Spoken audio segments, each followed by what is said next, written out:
Olá pessoal, saudações, aqui é o Rodrigo Aguiar da Radiologia Ortopédica e agora nesse nosso vídeo de como ver e laudar lesões meniscais, a gente vai falar da classificação das lesões meniscais segundo a ISAKOS, né? Já vou explicar para vocês o que é isso.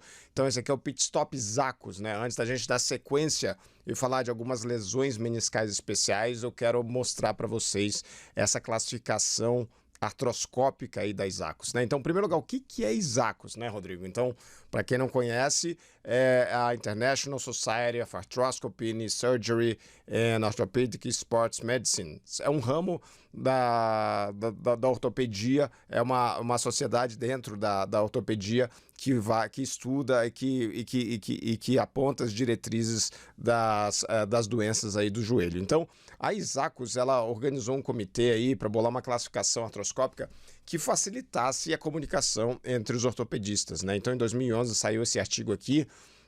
Então eles publicaram um artigo multicêntrico demonstrando a reprodutibilidade dessa classificação, que era boa, e começou a ser adotada pelos colegas ortopedistas para descrever as lesões na artroscopia. Então, assim, já tem alguns colegas que adotam, eu conheço gente que adota estritamente a ISAKOS, tem gente que adota uma parte, tem gente que não adota essa classificação do jeito da ISAKOS. O importante é ter a comunicação adequada. Então, esse vídeo aqui que eu estou fazendo para vocês, já falar essa aula, mas essa aula já dá até sono, né, de falar essa aula.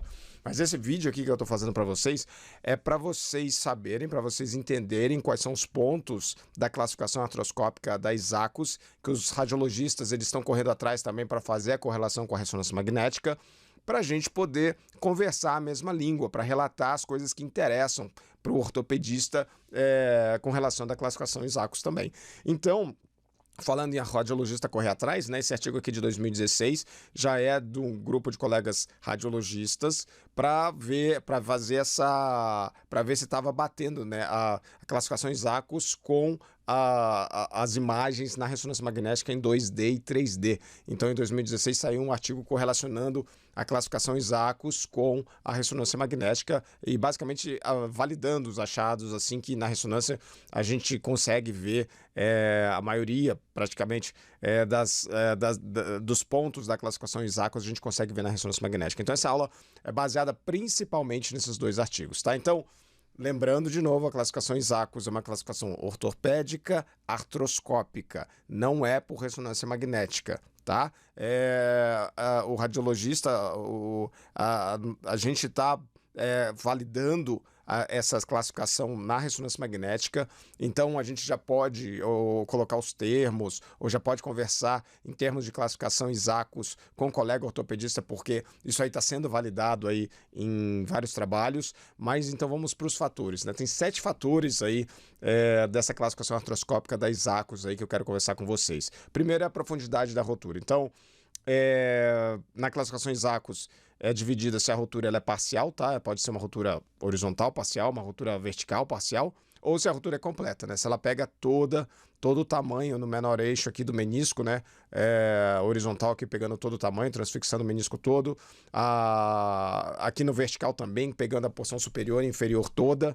Então, isso aqui é uma rotura parcial, isso aqui é uma rotura completa, beleza? Então, esse é o primeiro ponto da classificação ISAKOS. Isso aí a gente consegue ver, na maioria das vezes, na ressonância magnética sem problema nenhum. Outro ponto é a localização da rotura no menor eixo. Então, essa imagem, inclusive, eu já mostrei para vocês quando eu conversei sobre vascularização meniscal com vocês. Então, a gente tem a zona 1, que é essa daqui, que é até 3 milímetros aqui da porção mais periférica meniscal. A gente tem a zona 2, que é de 3 a 5 milímetros. E aí a gente tem a zona 3, que é mais de 5 milímetros, que vai pegar a porção central meniscal. Essa graduação, isso aqui, nos 2 artigos que eu li, ficou uma dúvida de quando tem mais de uma zona comprometida, qual é que você vai relatar que é a zona final, assim, no seu laudo, qual que ganha de qual, tá? Mas uma coisa que faz sentido e que eu vi principalmente no primeiro artigo de 2011 dos colegas ortopedistas foi que o grau final da rotura radial ela é dado pela zona mais periférica, né? Então, se a rotura radial ela só fica na zona 3, isso é uma rotura zona 3. Se ela vai para a zona 2, isso é uma rotura zona 2. Se ela vai para a zona 1, que é mais periférica, que é pior, isso é uma ruptura zona 1, faz todo sentido, tá? O que eu oriento a vocês? É vocês colocarem que a ruptura, ela compromete, ela vai até a zona intermediária ou a zona periférica meniscal, que aí o colega ortopedista sabe que na classificação ISACOS, a zona periférica é a zona 1, a zona intermediária é a zona 2 e a zona central é a zona 3. Beleza? Não tem erro, tá? Então, assim, não precisem ficar querendo se matar ou não saber o que fazer. Relatem. O importante é vocês fazerem uma descrição adequada da lesão meniscal e aí o colega ortopedista ele vai ter condições de colocar isso na classificação que ele quiser, que ele achar melhor. Indo para o terceiro ponto da classificação ISACOS, é a localização da rotura no maior eixo meniscal. Então, o número 2 lá foi no menor eixo meniscal, né? E agora no maior eixo. E aí a ISACOS ela divide em porção anterior, porção média e porção posterior do menisco. Não divide em corno anterior, corpo e corno posterior meniscal. Eles dividem em porção anterior, porção média e posterior, tá? No dia a dia, o que eu vejo todo mundo é falando corno anterior, corpo e corno posterior meniscal, tá? É isso que eu vejo também nos laudos, é isso que eu converso com os ortopedistas, mas é só para vocês verem como que a ISACOS chamou essas regiões aqui. Então também se o colega ortopedista vier falando que a lesão está na porção anterior no menisco, está na porção média, está na porção posterior, vocês sabem aonde é que está essa localização. Beleza? Não utilizaram então, né, cornos anterior, corpo e corno posterior, mas no laudo, no dia a dia, a gente fala que está no corno anterior no corpo, ou no corno posterior, ou na transição. Se quiser colocar na transição do terço anterior e médio, do menisco, também dá, né? Não tem problema, assim. Mas o que eu vejo no dia a dia, o que eu faço, que eu vejo todo mundo fazer, é chamar de corno anterior, corpo e corno posterior, tá? Mas a ISACOS chama assim. Com relação ao hiato poplíteo, isso é uma coisa interessante que a ISACOS ela chama a atenção para o colega enfatizar quando a lesão ela está localizada, a lesão meniscal ela está localizada junto do hiato poplíteo, porque nessa região aqui, eu já falei com vocês também na aula de vascularização meniscal, na região do hiato poplíteo, a vascularização meniscal ela é mais deficiente. A vascularização meniscal já não é boa, né? Que já venhamos aí, né? Já precisava dar um up.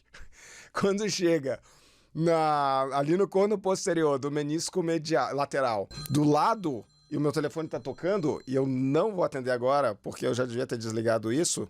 Eu também não vou cortar isso no vídeo, mas vamos lá, vamos seguindo em frente. Pessoal, se a lesão do menisco ela estiver passando na região do hiato poplíteo, estiver passando junto com o tendão poplíteo, a lesão do menisco lateral, a gente coloca no laudo, a gente enfatiza que a lesão ela está colada, ela está junto do hiato poplíteo. Vamos fazer isso no laudo. A ISACOS aí, ela chama muita atenção para essas lesões aí do hiato poplíteo, que são lesões que têm a vascularização pior. Beleza? Então, esse é um ponto que eu acho importante que a ISACOS ela ressalta e eu acho que a gente também tem que ressaltar no nosso laudo. Se a rotura do menisco lateral for na região do hiato poplíteo, ela tem um pior prognóstico ali, a vascularização é pior, a cicatrização é pior, se for fazer uma sutura meniscal, alguma coisa assim, o ortopedista ele já entra sabendo que tem lesão ali naquela região. A pior vascularização e não tem cápsula articular para ancorar a sutura, né? Então junta um monte de coisa aquém do ideal para fazer um tratamento da rotura meniscal nessa região. Agora o quinto padrão. O quinto fator da ISACOS, né? É o padrão de rotura, né? Isso aqui a gente já conversou em outras aulas. A gente tem a rotura horizontal, a gente tem a rotura vertical, longitudinal, que até um dos artigos fala que só precisaria chamar de rotura longitudinal, não precisava chamar de vertical, porque já quer dizer que é longitudinal. Eu aconselho a chamar de rotura vertical longitudinal, dar nome e sobrenome, nunca é demais ter uma comunicação clara, nem que se for um pouco redundante, né? A aeronáutica vive disso, né? Vive de comunicação redundante, e eu acho que a gente tem que seguir os passos da aeronáutica e às vezes não, eu sou a favor da comunicação redundante para a gente não ter erro na descrição da lesão e na comunicação com o colega ortopedista. E aí o outro padrão, o padrão radial também. Além disso tudo, tem a rotura complexa, que eu já falei para vocês, e também tem os flaps, o flap horizontal e o flap vertical, quando o menisco, então, ele sai da posição dele e vai localizar numa outra região, proveniente de uma rotura horizontal, ou predominantemente de uma rotura horizontal, ou de uma rotura radial, né? E aí a gente tem os flaps horizontal e flap vertical. Isso aí a gente já falou disso e a gente já descreve mais ou menos desse jeito. Tem algumas variações regionais, tem variações também de colegas, dependendo do qual que é a preferência do colega ortopedista, mas isso aí a gente já acaba fazendo meio de rotina. Qualidade do tecido. Então esse aqui é o 6º ponto da Isacus. Tecido, o tecido em volta da área de rotura meniscal ou junto da rotura meniscal é um tecido degenerado? É uma rotura complexa, uma maceração, uma fibrilação meniscal? Lembra que eu conversei com vocês? Rotura complexa, maceração meniscal. Então, na descrição a gente já está meio inferindo isso aí para o colega ortopedista. Mas a qualidade do tecido na artroscopia, o ortopedista ele quer ver se está degenerado ou se é um tecido não degenerado, se é uma casotraumática, que as margens estão lisinhas, que a margem está boa para fazer uma sutura meniscal, alguma coisa nesse sentido, né? Então, esse é um outro ponto que a Isacus contempla na classificação de lesões meniscais dela. Mas, na maioria dos casos, a gente consegue fazer essa distinção aqui, não é sempre, mas do jeito que a gente descreve a lesão, a gente já infere se é uma lesão com margens ou com tecido degenerativo irregular ou se é uma lesão com margens lisas bem definidas. Indeterminado, né, quando fica meio irregular ali, você não sabe direito. Isso aí, às vezes, nos exames de imagem, na ressonância magnética, a gente pega casos que a gente não consegue definir bem se tem a margem bem definida ou se já está indo já por uma alteração mais degenerativa. Lembrar que a classificação, então, é artroscópica, né? Eles veem isso aí, o ortopedista, ele vê isso aí na artroscopia e para ele fica mais tranquilo de ver se é degenerativo ou não degenerativo, se é traumático. Para a gente, na ressonância magnética, existe uma gray area ali, existe uma área ali que é um pouco mais difícil da gente fazer essa distinção, então a gente tem que ter isso aí na cabeça quando a gente estiver avaliando as lesões meniscais. E o último ponto que a Isacus chama a atenção é o tamanho da rotura meniscal, né? Então, medir lá o tamanho da rotura meniscal, a medida da rotura que atinge a superfície articular meniscal, né? Esse tamanho que atinge aqui uma rotura vertical longitudinal, aqui uma rotura horizontal, a parte que atinge a superfície meniscal, essa medida é que tem que ser vista e, se possível, colocada no laudo, né? Só uma coisa aqui antes dos comentários finais. Com as sequências 3D fica mais tranquilo da gente fazer essas medidas, ou um pouco melhor. Mas com as sequências 2D, às vezes a gente precisa do axial para ter essas medidas, e no 2D ficava muito ruim. Mas agora com as sequências 3D é um pouco melhor para a gente conseguir fazer essas medidas das lesões meniscais que a Isacus contempla aí na classificação dela, tá bom? Alguns comentários finais aqui. Então esse estudo aí de 2011 mostrou que a classificação da Isacus tem boa reprodutibilidade entre os ortopedistas. Tem até o Dr. Moisés que participou aqui desse trabalho.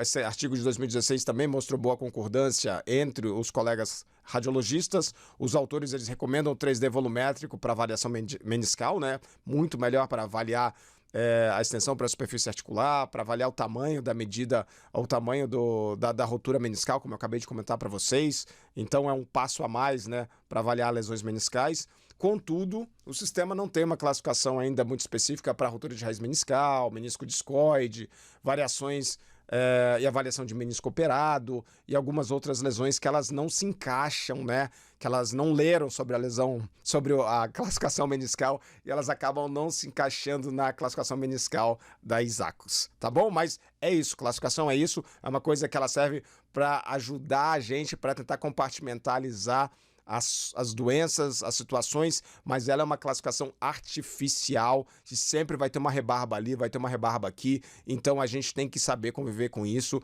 e colocar isso no laudo para o colega ortopedista também, o que a gente está vendo, o que está de diferente, e passar isso aí para frente, se comunicar com o colega ortopedista. Então, revisando aqui, né, os 7 critérios aqui da Isacus: profundidade da rotura, localização da rotura no menor eixo, localização da rotura no maior eixo, relação com o hiato poplíteo, padrão da rotura meniscal, qualidade do tecido meniscal e o tamanho da rotura meniscal, o tamanho visto aqui em milímetros, né?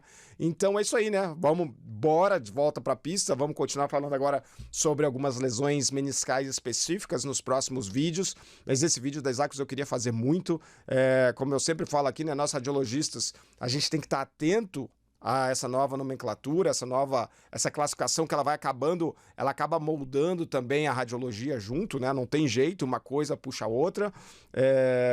Saber o que relatar no laudo, isso é mais importante para vocês fazerem um laudo descritivo muito bem feito, com essas